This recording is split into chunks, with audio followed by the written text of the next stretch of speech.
Opposition politician Elizabeth Valerio says Zimbabwe is suffering from widespread corruption and poor service delivery, which has caused many Zimbabweans to lose trust in the government. Sandapita mashukubla yuko panapa, ayo Zimbabwe is now suffocating under corruption. Ayo mashoko anoda toko panapa na Valerio notbo subscribe ola icon on the bell icon. Tipina mpindula mdanyura chiti.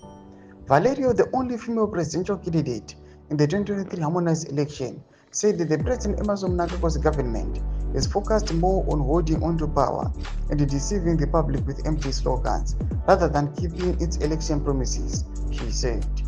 We are merely 2 years into this term, but already the national discourse is being hijacked by the self-serving agenda of prolonging political dominance rather than addressing the immediate and pressing needs of the citizenry.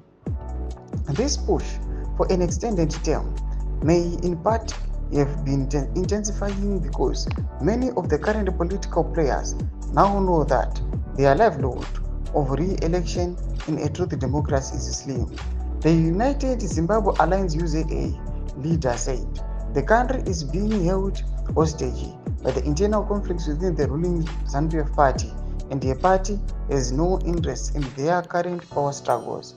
Valerio urged ZANU-PF to follow the constitution of Zimbabwe and respect democratic principles rather than just focusing on holding onto political power. Ndoma chikwanbuda panapa anotaurwa naValerio achiti aiwa nyika yeZimbabwe inofanira kuva ichirespecta macitizens. Noda kuti panapa vanouya achitaura mafake promises vanenge vachikambena, but kana pava on to power voonekwa kunzi they are just self-serving. Havachangotarisi kuti the vote yakabva kunani kana kuti munhu akavavhotera panguva ino ari kudei. Mashoko ari kuda panapa nguva ino itoona kuti aiwa she is slamming aiwa the ruling party ZANU-PF neleadership yayo kuti aiwa corruption yanyanyisa munyika. Mbudze mafunguro enyu muri kudii pamusoro pechiitiko ichi kuna comment section medu. Mbudze mafunguro enyu, musana subscribe or like, turn on the bell icon.